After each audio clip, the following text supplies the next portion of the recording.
Good morning, students. See, this is our second module on the chapter matrices.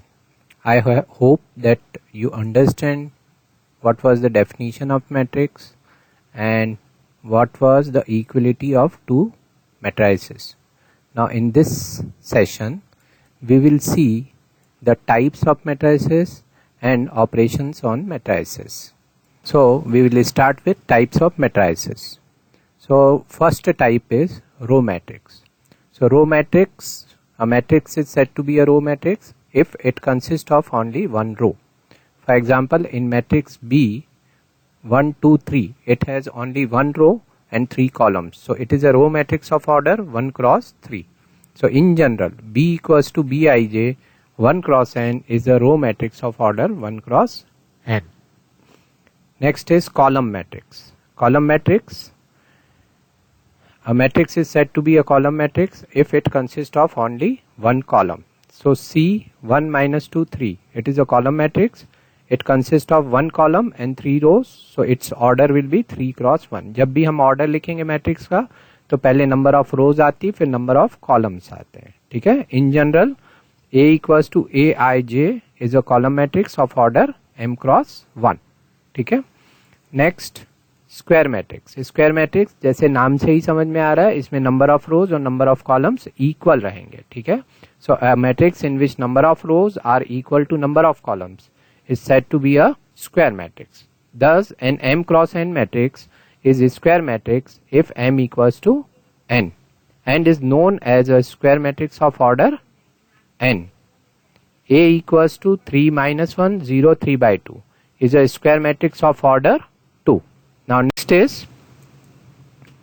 diagonal of a square matrix. So if A equals to Aij, n cross n is a square matrix of order n, then diagonal of a square matrix is the diagonal which contains elements of the form Aii, where I equals to 1, 2, 3 up to n. That is the diagonal which contains elements A11, A22, A33, Ann. So in this square matrix, 1 minus 3 1, 2 4 minus 1 and 3 5 6, the diagonal element of matrix A is 1 comma 4 comma 6. Next, diagonal matrix. Diagonal matrix, a square matrix A equals to Aij n cross n is said to be a diagonal matrix if all its non-diagonal elements are 0. तो diagonal matrix किसको कहेंगे? जिसमें non diagonal elements क्या होंगे? 0 होंगे. Diagonal elements को हम किससे रिप्रेजेंट करते हैं? Aii, मतलब A11, A22, A33 ये क्या हो गए? डायगोनल एलिमेंट्स हो गए. तो नॉन डायगोनल एलिमेंट्स कौन से होंगे? जिसमें I और J डिफरेंट है. ठीक है. तो नॉन डायगोनल एलिमेंट 0 हैं. इट मीन्स Aij 0 है if I not equal to J. ठीक है. तो A equals to 4, B equals to minus 1 0 0 2, C equals to minus 1 0 0 0 2 0 0 0 minus 3. ये जो मैट्रिक्स C है इसमें आप देखोगे कि डायगोनल एलिमेंट्स क्या हैं? -1 2 -3 और नॉन डायगोनल एलिमेंट्स क्या हैं? 0.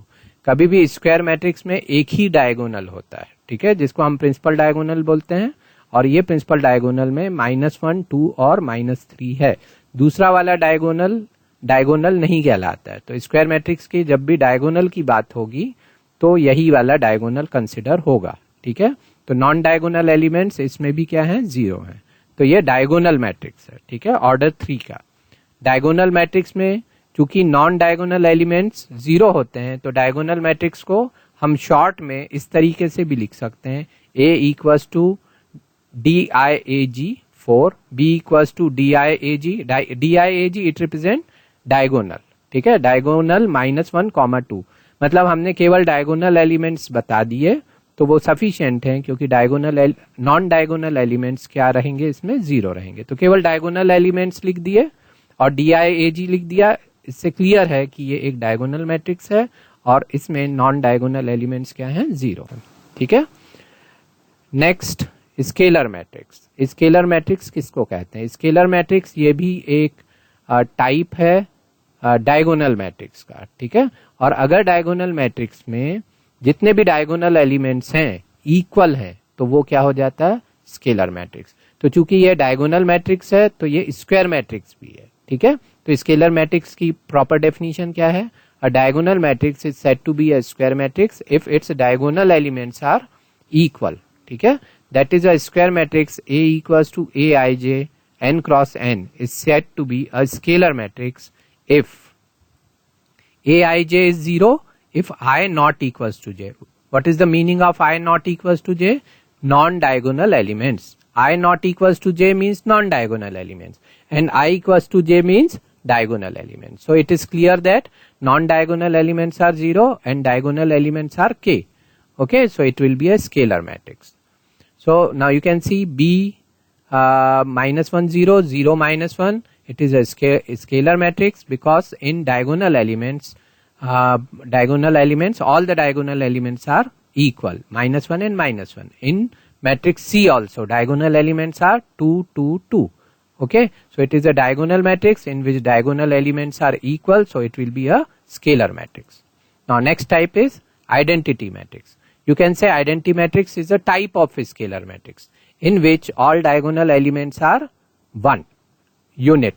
Okay, so it is identity matrix or we can say unit matrix also. Identity matrix को हम unit matrix भी बोलते हैं. तो square matrix in which elements in the diagonal are all 1 and rest are 0 is called an identity matrix. ठीक है. So in other words, the square matrix A equals to Aij n cross n. It is an identity matrix if Aij is 0, if I not equal to j. I not equal to j का meaning क्या हो गया, non diagonal elements. तो इसमें non diagonal elements क्या है, 0 है और I इक्वल टू j का मीनिंग हो गया डायगोनल एलिमेंट्स. तो डायगोनल एलिमेंट्स क्या है, 1. तो ये आइडेंटिटी मैट्रिक्स है, ठीक है. आइडेंटिटी मैट्रिक्स जैसे ऑर्डर 1 क्रॉस 1 का 1 हो गया, ऑर्डर 2 क्रॉस 2 का 1 0 0 1 हो गया, है ना. ऑर्डर 3 क्रॉस 3 का हो गया 1 0 0 0 1 0 0 0 1. आइडेंटिटी मैट्रिक्स हम बहुत बार यूज करेंगे. जहां भी कैपिटल आई लिखेंगे वो आइडेंटिटी मैट्रिक्स रहेगा करस्पॉन्डिंग ऑर्डर का. करस्पॉन्डिंग ऑर्डर का मतलब उसके कॉन्टेक्स्ट में जो भी दूसरे मैट्रिक्स है उनका ऑर्डर क्या है. अगर वो ऑर्डर 3 वाले मैट्रिक्स हैं तो आई जो है वो ऑर्डर 3 का ही स्क्वायर मैट्रिक्स रहेगा, ठीक है. और identity matrix an identity matrix of order n is usually denoted by in or simply by I. It is important. Now next one is zero matrix. So zero matrix, a matrix is said to be a zero matrix or null matrix if all its elements are zero. ठीक है. तो ये example हो गए zero matrix का. पहला वाला zero matrix है, उसमें ऑर्डर क्या है, 1 क्रॉस 1 है. दूसरा वाला है उसका 2 क्रॉस 2 है. थर्ड है उसका 3 क्रॉस 3 है. और फोर्थ है उसमें 2 रोज हैं 3 कॉलम्स हैं, तो ये 2 क्रॉस 3 का है जीरो मैट्रिक्स, ठीक है. जीरो मैट्रिक्स जरूरी नहीं कि स्क्वायर मैट्रिक्स हो, पर इसमें जितने भी एलिमेंट्स रहेंगे वो जीरो रहेंगे. और इसको हम किससे डिनोट करते हैं, कैपिटल O से डिनोट करते हैं. It's order will be clear from the context. तो जिसमें हम जीरो मैट्रिक्स को ऐड करेंगे जिस मैट्रिक्स में, उसी ऑर्डर का वो जीरो मैट्रिक्स हो जाएगा, ठीक है. अब नेक्स्ट है operations on matrices. Operations means matrices को हमको कैसे ऐड करना और कैसे सब्ट्रैक्ट करना, ठीक है. तो पहले है एडिशन ऑफ मैट्रिसेस. कभी भी हमको अगर मैट्रिक्स को ऐड करना है, 2 मैट्रिक्स को ऐड करना है, तो उनका ऑर्डर इक्वल होना जरूरी है, तभी हम उसको ऐड कर सकते हैं, ठीक है. और जब भी हम मैट्रिक्स को ऐड करेंगे तो उनके करस्पॉन्डिंग एलिमेंट्स ऐड होंगे. मतलब A11 ऐड होगा B11 से, A12 ऐड होगा B12 से.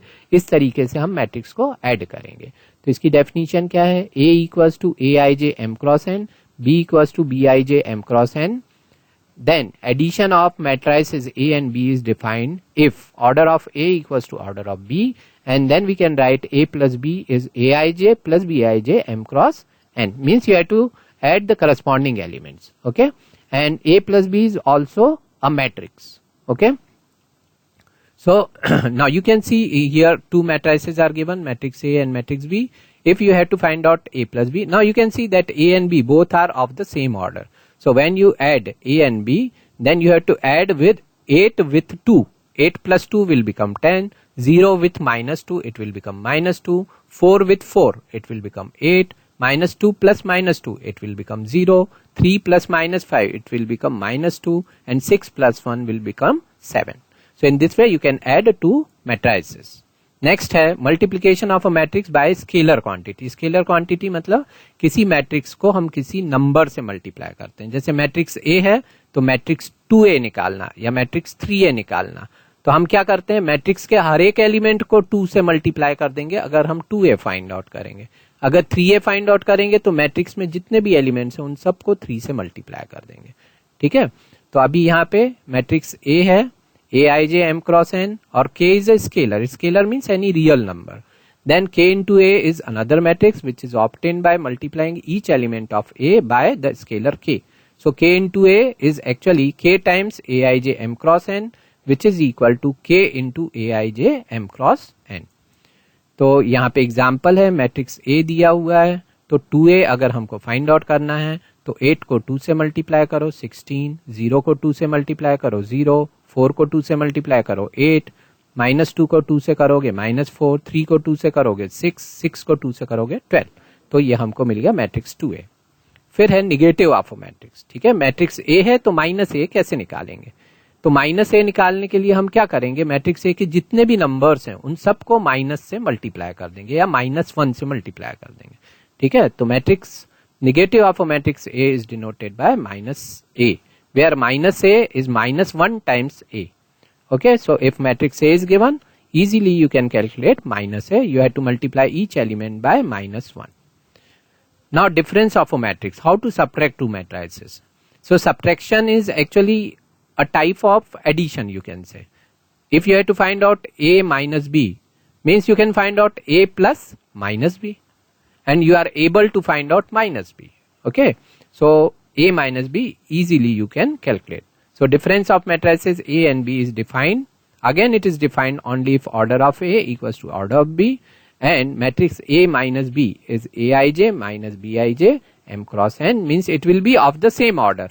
And if you have to find out first element of A minus B, so it will be A11 minus B11. तो हमको क्या करना है, करस्पॉन्डिंग एलिमेंट्स को सब्ट्रैक्ट करते जाना. ये हो गया डिफरेंस ऑफ मैट्रिसेस. अब इसकी प्रॉपर्टीज, मैट्रिक्स एडिशन और स्केलर मल्टीप्लिकेशन. तो फर्स्ट प्रॉपर्टी क्या रहती है, मैट्रिक्स ए और मैट्रिक्स बी को अगर हम ऐड करते हैं तो उसमें कम्यूटेटिव लॉ अप्लाई होता है, मतलब A प्लस बी और B प्लस ए दोनों आपस में इक्वल होते हैं. ठीक है, so matrix A is Aij m cross n, matrix B is Bij m cross n, both are having same order, so you can find out A plus B. A plus B will be Aij plus Bij, that can be written as Bij plus Aij, which is same as B plus A, commutative law. Next is associative law. Associative law, इसमें A, B और C देखिए तीन matrix दिए हुए हैं, तीनों का order same है, तो हम A में B प्लस C को ऐड करें या फिर A प्लस B में C को ऐड करें, दोनों से हमको रिजल्ट सेम मिलेगा. ये एसोसिएटिव लॉ हो गया. A plus in bracket B plus C is same as A plus B in bracket N plus C. This is associative law. Then existence of additive identity. तो identity का काम क्या है, हमको नंबर वापस कर देता है जिसमें हम उसको ऐड करते हैं. तो जैसे मैट्रिक्स A में हम कौन से मैट्रिक्स को ऐड करें कि हमको वापस A मिल जाए. तो ये क्लियर है कि अगर मैट्रिक्स A में हम उसी ऑर्डर के जीरो मैट्रिक्स को ऐड करते हैं तो हर एक नंबर में जीरो ऐड हो जाएगा और हमको वापस मैट्रिक्स A मिल जाएगा. तो जीरो मैट्रिक्स जो रहेगा वो एडिटिव आइडेंटिटी का काम करेगा. ठीक है, पर वो उसका ऑर्डर वही होना चाहिए जिसके साथ हम उसको ऐड कर रहे हैं. ठीक है, तो एडिटिव आइडेंटिटी क्या हो गई, जीरो मैट्रिक्स हो गई. नेक्स्ट है एडिटिव इनवर्स. तो इनवर्स का काम क्या रहता है, हमको आइडेंटिटी रिटर्न करता है. तो मैट्रिक्स ए में हम कौन से मैट्रिक्स को ऐड करें कि हमको जीरो मैट्रिक्स मिल जाए. ठीक है, तो ये क्लियर है कि मैट्रिक्स ए में अगर हम माइनस ए को ऐड करते हैं तो ए प्लस माइनस ए और minus A plus A, you will get zero matrix. So additive inverse of matrix A will be minus A. Okay. Then properties of scalar multiplication. ठीक है, स्केलर मल्टीप्लिकेशन की properties में अगर k एक scalar quantity है तो k times a plus b is equal to k times a plus k times b. Similarly k plus l times a, जहां l और k दोनों स्केलर हैं तो k times a plus l times a इसके equal हो जाता है. ठीक है, तो यहाँ पे ये हमारा ये सेकेंड मॉड्यूल हुआ है. ठीक है, अभी आपको जो नेक्स्ट एक्सरसाइज है 3.2 उसमें के पूरे क्वेश्चंस करने हैं केवल मैट्रिक्स मल्टीप्लिकेशन के जो क्वेश्चंस हैं, मैट्रिक्स जिसमें एक मैट्रिक्स दूसरे मैट्रिक्स से मल्टीप्लाई हो रहा है, वो क्वेश्चंस को हम नेक्स्ट मॉड्यूल में करेंगे। ठीक है, thank you, all the best.